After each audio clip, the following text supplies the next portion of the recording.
países para que sean capaces de someter productos naturales como el banano a un proceso tecnológico y que se creen otros productos, no solo mermelada de banano, puede ser vaselina de banano o con base de banano, aceite de banano, cosas por el estilo. Lo mismo sucedía con el petróleo, el cacao, las flores, etcétera. Que en vez de importar flores, perdón, que en vez de exportar perfume con base en aroma de flores o en esencia de flores, nosotros mismos podamos ser capaces de crear esos perfumes. Ya, eso es industrializar para sustituir las importaciones. Modelo Easy. Eso en la década de 50. Ahora les voy a hacer una pregunta un poco capciosa aquí a ver si están pilas. Voy a hacerles una pregunta. Bueno, el Diego no, el Diego está exento de responder porque esto es una pregunta de una clase anterior. Veamos. Si yo les digo, voy a lanzarles una pregunta de economía que vimos en la clase 4. Recuerdan las escuelas económicas, ¿no? Liberalismo, marxismo, keynesianismo y neoliberalismo. Esas de la etapa capitalista. De la precapitalista son mercantilismo y fisiocracia. Les voy a lanzar una pregunta sobre escuelas económicas de la etapa capitalista relacionadas al modelo Easy. Si yo les estoy diciendo, paren la oreja, que los estados, que los países van a industrializarse, por lo tanto, el Estado debería intervenir en la economía para generar esa industrialización, ¿qué escuela económica nos estamos refiriendo con lo que les acabo de mencionar? Que el Estado intervenga en la economía para crear industrias nacionales. ¿A qué escuela económica nos estamos refiriendo o se estaba aplicando? ¿Marxismo, keynesianismo o liberalismo? Les escucho, Mica y Helen sobre todo. Bueno, igual si Diego sabe, pues a las órdenes.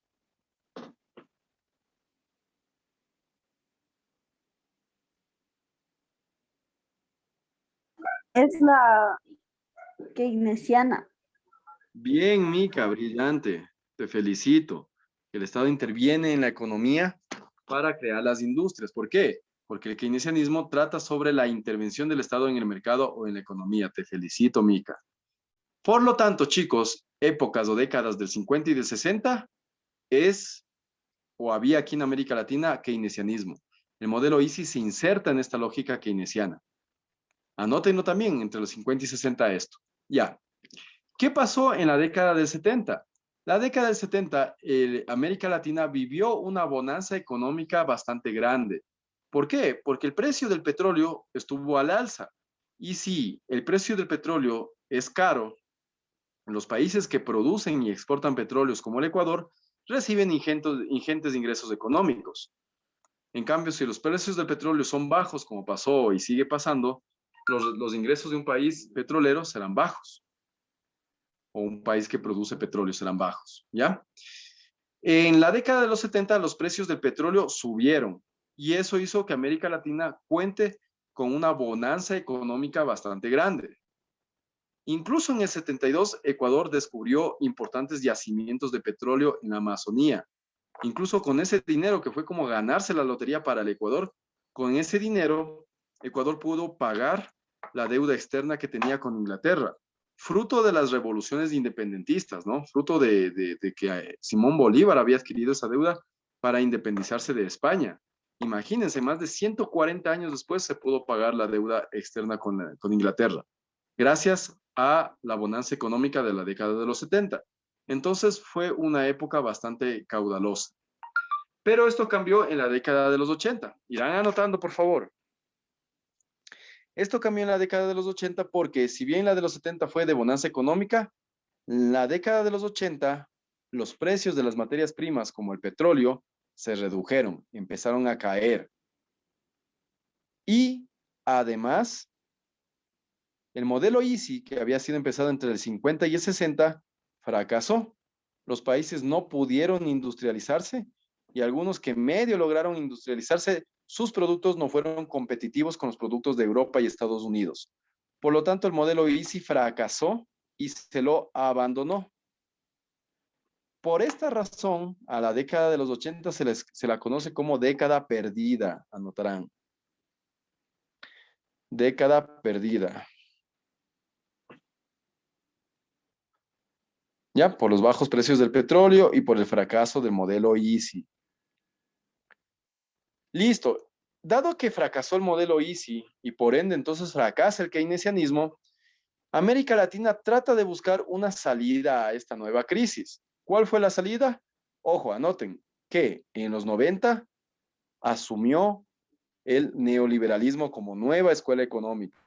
Es decir, se reemplazó al keynesianismo por el neoliberalismo, que lo vimos en la clase 4, ¿no? Neoliberalismo, propiedad privada, libre competencia, libre mercado, todo eso. Lo mismo que el liberalismo clásico, pero en el siglo XX, porque el liberalismo clásico es del siglo XVIII, no se olviden. Neoliberalismo, en cambio, se posiciona en el siglo XX. En los años 90, América Latina asumió el neoliberalismo. Bien, preguntas. Hemos culminado esta parte. Preguntas. En 1990 solo ponemos neoliberalismo, nada más. Sí, a ver, anoten esto. América Latina asumió el neoliberalismo y surgieron movimientos ecológicos y sociales. Y surgieron movimientos ecológicos y sociales como los mismos movimientos indígenas, ¿no? Es un movimiento social. Y surgieron movimientos ecológicos y sociales. En Ecuador, los indígenas se constituyeron para reclamar derechos sobre las haciendas o sobre las tierras y para oponerse al neoliberalismo. Eso está claro. ¿Preguntas?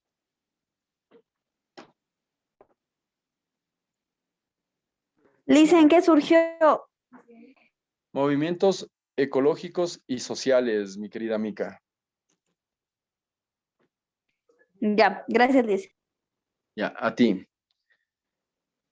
Bien. Y Helen no está, ¿no? Está una vaina con Helen, no sé qué le pasa. Apagar para no conectarte. Chucha. Bueno, a ver, vamos a cerrar viendo el rol de la mujer en la historia. En sus cuadernos traten de hacer una especie de campana invertida o una forma de U, porque de eso se trata el rol de la mujer en la historia. Vamos a ver cinco etapas históricas. Una que la podemos denominar sociedad primitiva. Otra que la podemos denominar o que se llama edad antigua. Después la edad media. Después la edad moderna. Y después la contemporánea. Ya.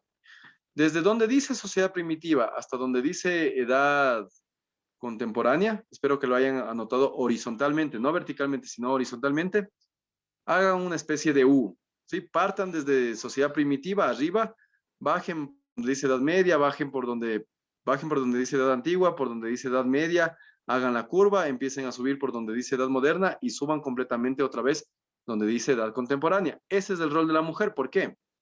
En la sociedad primitiva, ojo con lo que voy a decir, la mujer tenía protagonismo, es decir, la mujer tenía un rol alto, no era bajo. Por eso les dije, partan desde arriba.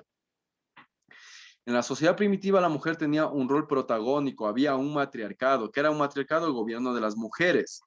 Es más, la figura de la mujer se contaba como forma de veneración religiosa. La forma o la figura de la mujer se contaba como forma de veneración religiosa.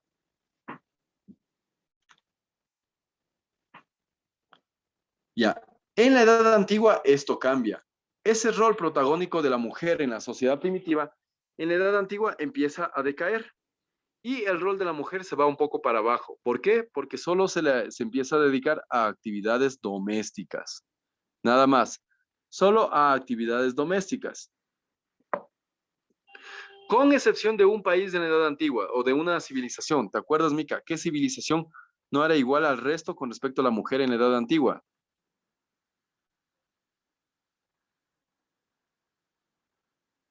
Egipto, Mesopotamia o Grecia. Si mal no recuerdo, es...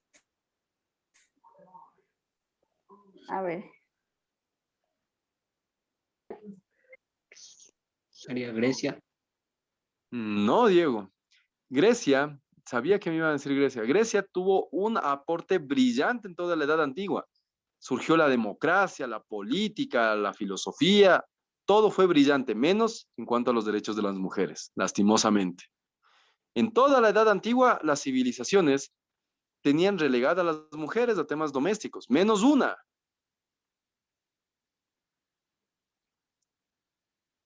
¿Dónde se crearon los cosméticos, Mica? ¿Te acuerdas? Que los crearon las mujeres incluso.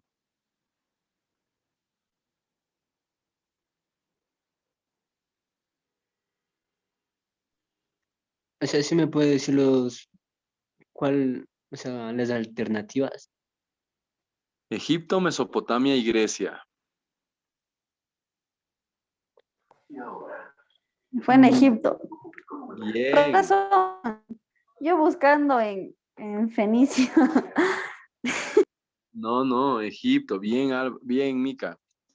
Egipto se caracterizó porque en la Edad Antigua sus mujeres tenían más discrecionalidad jurídica y económica. O sea, mira el hecho de Nefertiti, hay otra más así que supuestamente era una señora guapísima, se me va el nombre, la Cleopatra, Nefertiti. Ya, son ejemplos de cómo la mujer o la figura femenina tenía relevancia en Egipto. Fue la única civilización donde la mujer tenía cierto protagonismo. En el resto, no. El rol de la mujer decayó en la Edad Antigua, ¿ok?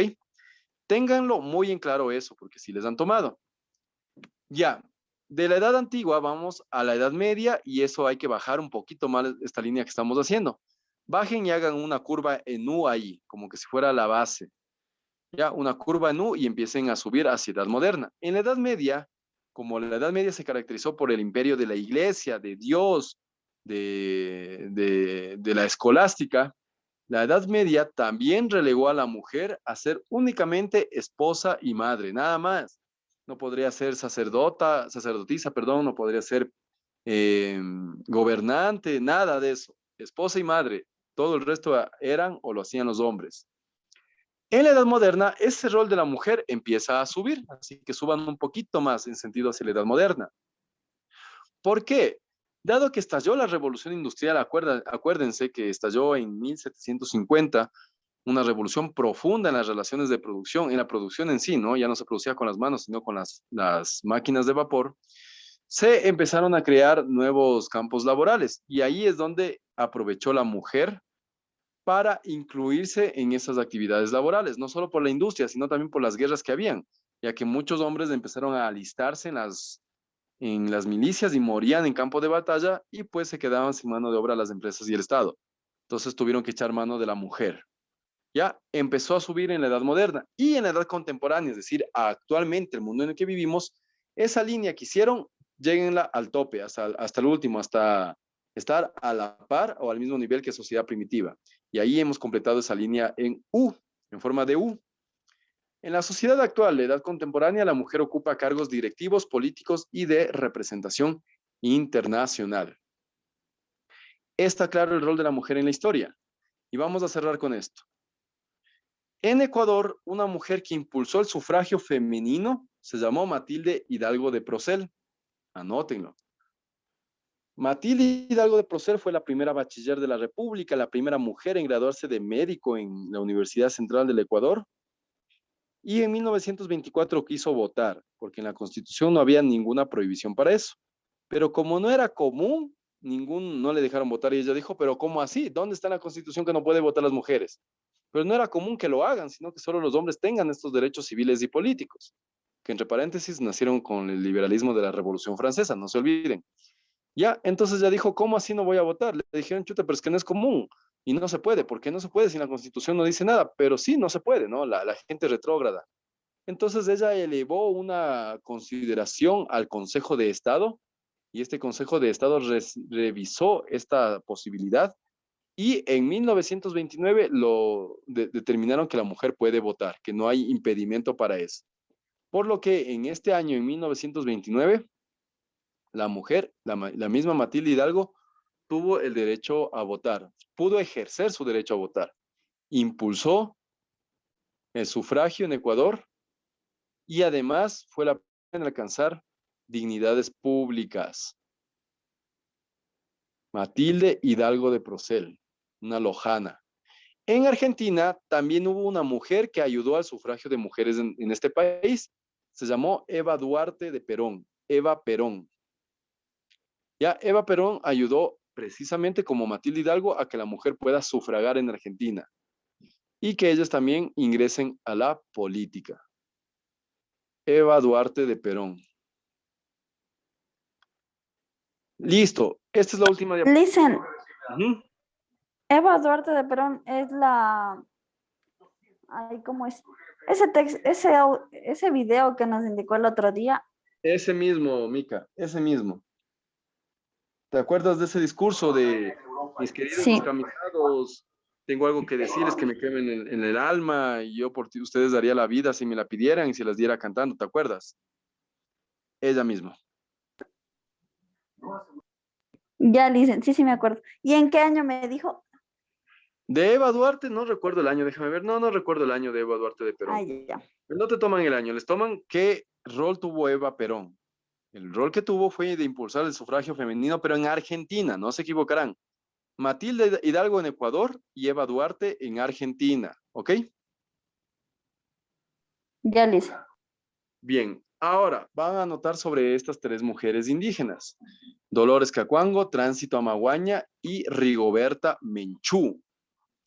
Las dos primeras son ecuatorianas y configuran una figura visible del indigenismo femenino de Latinoamérica. Qué gusto que las dos sean ecuatorianas.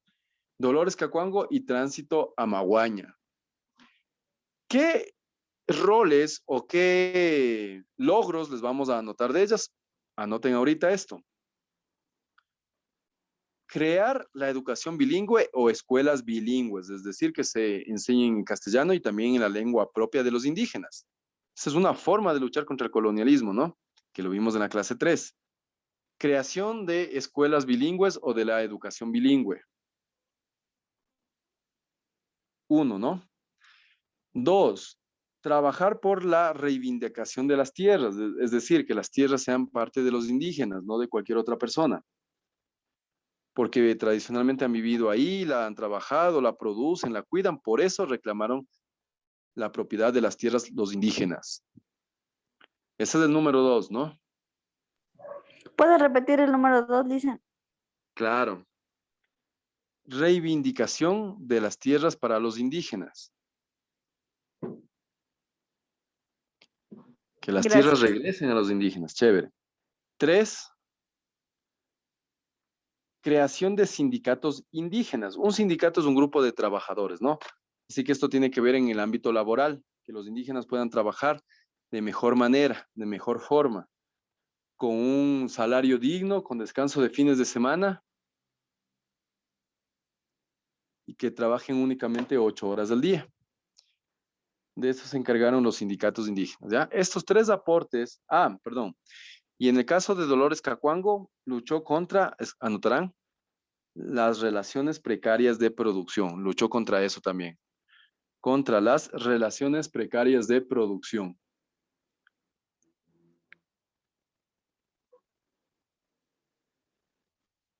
Bien, eso con respecto a Ecuador. Rigoberta Menchú, con respecto al país guatemalteco, es una indígena, todavía vive, que en 1992 ganó el Premio Nobel de la Paz. ¿Por qué? Por lo siguiente. Medió en un conflicto o ejerció como mediadora en un conflicto entre el gobierno y la guerrilla.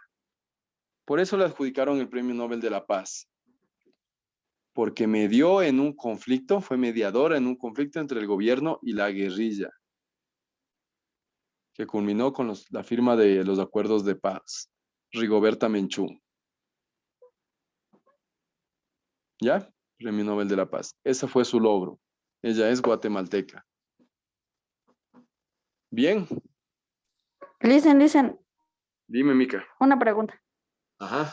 A ver, Dolores Cacuango hizo la creación de las escuelas bilingües y las relaciones precarias de producción. Y Combatió la las relaciones reivindica... precarias de producción. Combatió. Ahí ya, faltó. Ya. Y tránsito de Maguaña, reivindicación de las tierras a los indígenas y los sindicatos para los indígenas, con su sueldo, los descansos y todo eso. Ambas pudieron, no, ambas anótales lo mismo, a ambas, ¿ya? Menos, te voy a decir cómo viene en la prueba. Ambas son lo mismo, pero en la prueba de la universidad le han adjudicado específicamente el combate a las relaciones precarias de producción a Dolores Cacuango, ¿ya? Entonces, solo esa parte anótale específicamente para Dolores Cacuango, ¿ya? Solo esa parte. Ahora, Ya, tiene que ver con sí, educación. es que copié todo en eso, pero sí le separé la última. Ya. Lo que tiene que ver con educación bilingüe, reivindicación de tierras y jornadas laborales, colócalas a ambas. ¿Por qué? Porque llegó un momento en la historia que coincidieron y lucharon juntas, así que colócales a ambas, ¿ok? Solo el tema de las relaciones precarias de producción, ponle a Dolores Cacuango para efectos de la universidad. No quiere decir que Tránsito Maguaña no lo haya hecho. Sí, también luchó contra eso, pero la prueba de la U te viene así, no más para Dolores Cacuango eso. ¿De acuerdo? Ya, gracias. Ya, ¿alguna otra pregunta? Creo que no. ¿Está todo claro? Ya, entonces les voy a poner el quiz al grupo de WhatsApp. Ojalá Helen pueda ver y tenga pueda hacerlo, ¿no? Porque esto se hace haciéndolo. Déjame ver dónde tengo todas las clases. Aquí está. Les voy a mandar como 30 preguntas, son más o menos, de sociales, donde ustedes van a tener la posibilidad de responder libremente. Tienen más de 45 minutos, no, 43 minutos, así que es tiempo suficiente. Que se demoren un minuto por pregunta, están hechos. Déjame ver dónde está. Aquí está. Ya, pueden hacerlo con cuaderno abierto. Si quieres, en tu caso, Diego, lo que no sepas, buscar en internet, tal vez si te animas, porque así también se aprende, ¿ya? Esta es una forma de estudiar. De esta forma también se aprende. Y por favor, me envían a mi WhatsApp captura de pantalla. De sus notas, ¿ya? Me envían.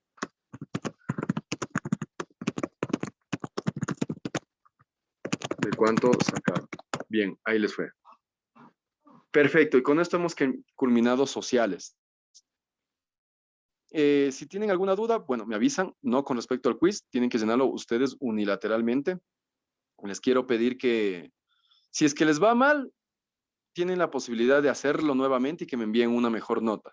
Y si alguna pregunta no entendieron el por qué, bueno, me avisan o pidan a coordinación al profesor Byron que se haga alguna reunión o algo por el estilo para aclarar dudas. Eso. Bueno, de mi parte, agradecerles. Me encantó compartir clases de sociales contigo, Mica, desde un inicio y lo que tuvimos de tiempo, Diego. Estoy a las órdenes. Sean los mejores. Ya hay fecha para la prueba de la U el 24 de marzo, así que no se dejen. Y nada, pues adelante. Cualquier cosa nos avisan. ¿Sí? Y sigan estudiando y preparándose. Eso, chicos. Me envían captura y les mando un fuerte abrazo a ambos. Ya nos estaremos viendo. ¿Ok? Nos vemos. Ya, Licen, hasta luego, gracias. A ti, Mica, un abrazo. Gracias, dicen. Chao, Diego. Cuídate. Igualmente.